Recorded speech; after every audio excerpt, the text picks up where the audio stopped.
नमस्कार students, study point info में आपका स्वागत है। आज हम इस लेक्चर में इंडियन हिस्ट्री के टॉपिक को आसान भाषा में डिटेल में समझेंगे। बिल्कुल। आज का हमारा विषय है मुगल साम्राज्य, एक ऐतिहासिक यात्रा जो 1526 से 1857 तक चली। इस सत्र में हम शासकों, उनके प्रशासन, वास्तुकला और अंत में साम्राज्य के पतन को एक पूरे 3D रोड मैप की तरह समझेंगे। ये खास तौर पर एसएससी, सीजीएल, यूपीएससी और रेलवे परीक्षाओं के लिए तैयार किया गया है। बिल्कुल।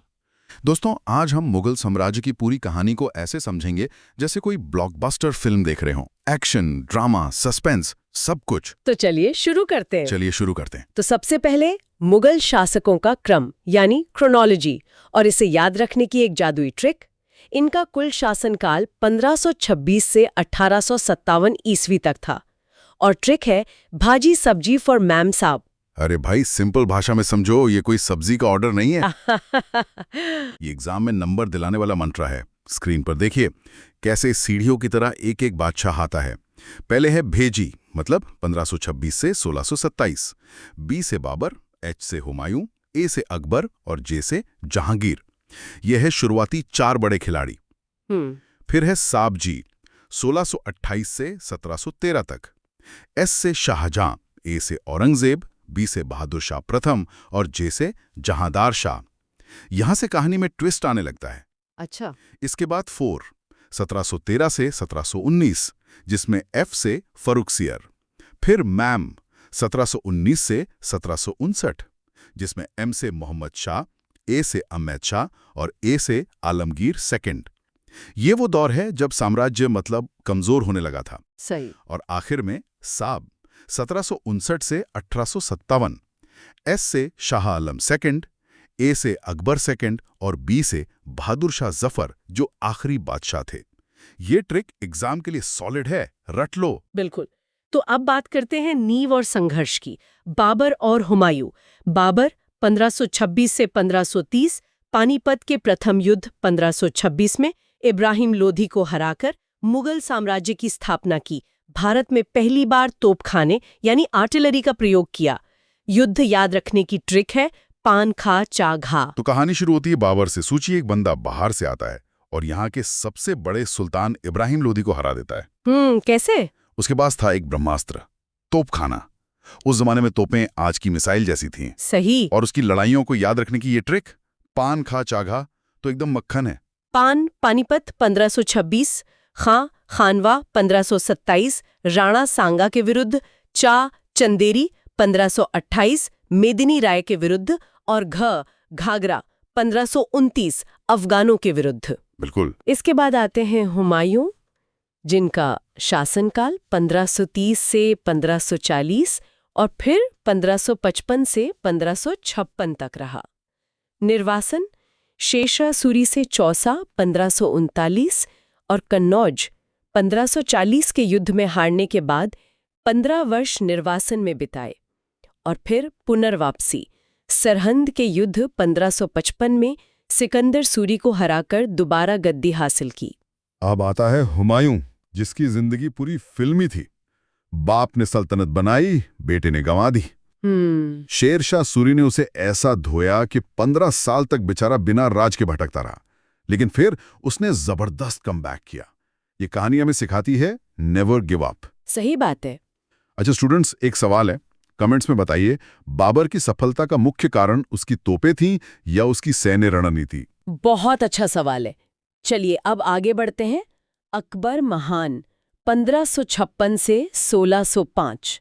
विस्तार और सुदृढ़ीकरण। प्रमुख युद्ध पानीपत का दूसरा युद्ध 1556, जिसमें बैरम खान ने हेमू को हराया, और हल्दी घाटी का युद्ध 1576, मानसिंह बनाम महाराणा प्रताप। अकबर को महान क्यों कहते हैं? क्योंकि उसने सिर्फ साम्राज्य नहीं फैलाया, बल्कि उसे मजबूत भी किया। पानीपत की दूसरी लड़ाई उसके लिए करो या मरो जैसी थी। हाँ, जो उसके संरक्षक बैरम खान ने जिताई। और हल्दी घाटी का युद्ध तो इतिहास की सबसे चर्चित लड़ाइयों में से एक है। और उनके धार्मिक और सामाजिक सुधार, दीने इलाही 1582 में, जो सुलाह कुल यानी सार्वभौमिक शांति के सिद्धांत पर था, और जजिया कर जिजिया टैक्स समाप्त किया। उसने दीने इलाही जैसे एक नया आइडिया दिया, मतलब सब धर्म शांति से रहें। और सबसे बड़ा मास्टर स्ट्रोक था जजिया टैक्स हटाना। ये एक ब्रिटिश पॉलिसी ट्रिक जैसा था जिससे उसने बहुसंख्यक आबादी का दिल जीत लिया। अच्छा, और स्थापत्य में बुलंद दरवाजा, गुजरात विजय 1572-73 के उपलक्ष्य में फतेहपुर सीकरी में निर्माण करवाया। बिल्कुल, जब गुजरात जीता तो जश्न में दुनिया का सबसे ऊंचा दरवाजा, बुलंद दरवाजा बनवा दिया। चलिए, अब मुगल प्रशासन पर आते हैं। मनसबदारी और भू राजस्व प्रणाली। मनसबदारी प्रणाली 1571 मंगोलों की दशमलव प्रणाली पर आधारित थी। अधिकारियों को रैंक यानी मनसब दी जाती थी। इसमें जात और सवार होते थे। ये मनसबदारी सिस्टम आज के कॉर्पोरेट स्ट्रक्चर जैसा था। समझाइए जरा। मनसब मतलब आपकी रैंक, जात मतलब आपकी सैलरी और पोजीशन क्या है, और सवार मतलब आपके अंडर कितने लोग यानी घुड़सवारों की टीम है। वाह। जितना बड़ा जात और सवार उतने बड़े आप ऑफिसर। ये पॉइंट एग्जाम के लिए सॉलिड है। और भू राजस्व दहसाला या जब्त प्रणाली 1580 में। इसके जनक टोडरमल थे।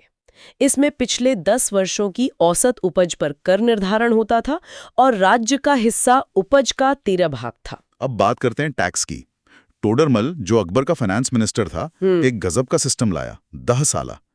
मतलब पिछले 10 साल की फसल का एवरेज निकालकर टैक्स लगाओ, ताकि किसी साल फसल खराब हो तो किसान पर बोझ न पड़े। एकदम फेयर डील। और जमीन के भी प्रकार थे, पोलज, परौती, चाचर, बंजर। हाँ, जमीन को भी क्वालिटी के हिसाब से बांटा गया। पोलज जो सबसे अच्छी होती थी से लेके बंजर तक। अब आते हैं अकबर के 9 रत्न 9 जेम्स पर। इन्हें याद रखने की ट्रिक है BAT बी से बीरबल सलाहकार, ए से अबुल फजल इतिहासकार, टी से तानसेन संगीतकार, फिर बी से भगवान दास मनसबदार, ए से अब्दुर रहीम खाने खाना कवि और टी से टोडरमल वित्त मंत्री। और MDH में M से मान सिंह सेनापति, D से मुल्ला दो प्याजा सलाहकार और H से हकीम हुमाम चिकित्सक। ये थी अकबर की ड्रीम टीम, या कह लो एवेंजर्स की टीम। हाँ, बिल्कुल। हर कोई अपने फील्ड का एक्सपर्ट। बीरबल सलाहकार, तानसीन संगीतकार, टोडरमल फाइनेंस मिनिस्टर। और ट्रिक तो मसालेदार है, BAT MDH। इसे याद कर लिया तो नवरत्न हमेशा याद रहेंगे। सही। अच्छा, एक और सवाल। अगर आपको अकबर की टीम में 10वां रत्न शामिल करने का मौका मिले तो आप किस खूबी वाले व्यक्ति को चुनेंगे? अपना जवाब कमेंट्स में दीजिए। दिलचस्प सवाल है। आगे है स्वर्ण युग, जहांगीर और शाहजहां। जहांगीर 1605 से 1627, चित्रकला का पारखी, मुगल चित्रकला का स्वर्ण काल। मुख्य चित्रकार उस्ताद मंसूर और अबुल हसन। न्याय की जंजीर स्थापित की। वाह, मतलब अकबर के बाद बेटा जहांगीर आया, जिसे पेंटिंग का जबरदस्त शौक था। कहते हैं वो पेंटिंग देखकर बता देता था कि आंख किसने बनाई और हाथ किसने। अच्छा। और उसकी न्याय की जंजीर एक तरह की डायरेक्ट हेल्पलाइन थी राजा तक। और फिर शाहजहां 1628 से 1658, वास्तुकला का निर्माता, स्थापत्य कला का स्वर्ण युग। मयूर सिंहासन, जिसमें कोहिनूर हीरा जड़ा हुआ था, और ताजमहल, जो मुमताज महल की याद में बनवाया गया। बिल्कुल। फिर आया उसका बेटा शाहजहां, जिसे बिल्डिंग्स बनाने का जुनून था। जहांगीर का प्यार पेंटिंग, शाहजहां का प्यार इमारतें। उसने ताजमहल और मयूर सिंहासन जैसी चीजें बनवाईं जो आज तक दुनिया को हैरान करती हैं। अब बात करते हैं मुगल वास्तुकला की, जिसमें प्रमुख स्मारक और शब्दावली शामिल हैं। प्रमुख स्मारक: हुमायूं का मकबरा दिल्ली, लाल किला दिल्ली, ताजमहल आगरा। और तकनीकी शब्दावली: पित्रादुरा, जो संगमरमर में कीमती पत्थरों की पच्चीकारी होती है, और चारबाग शैली। अरे भाई, सिंपल भाषा में समझो, चारबाग मतलब एक परफेक्ट सिमेट्रिकल गार्डन जैसे आज के मॉडर्न बंगलों में होता है। और पित्रादुरा मतलब संगमरमर पर कीमती पत्थरों से डिजाइन बनाना। ये बहुत ही महंगा और खूबसूरत काम था। और अब आते हैं औरंगजेब पर। 1658 to 1707, विस्तार और कट्टरता। उपाधि: आलमगीर और जिंदा पीर। 1679 में जजिया कर पुनः लागू किया। दरबार में संगीत और नृत्य पर प्रतिबंध। और दक्कन नीति, बीजापुर 1686 और गोलकोंडा 1687 का विलय। औरंगजेब के आते ही कहानी पूरी पलट गई। कैसे? एक तरफ उसने साम्राज्य को सबसे बड़ा बनाया, तो दूसरी तरफ उसकी नीतियां बहुत सख्त थीं। उसने अकबर का जजिया टैक्स वाला फैसला पलट दिया, संगीत बैन कर दिया, और दक्कन को जीतने के चक्कर में उसने पूरा खजाना खाली कर दिया। और उसका स्मारक, बीबी का मकबरा, औरंगाबाद में, जिसे दक्कन का ताज भी कहते हैं। हाँ, अपनी बेगम के लिए जो बीवी का मकबरा बनवाया, उसे गरीबों का ताजमहल भी कहते हैं।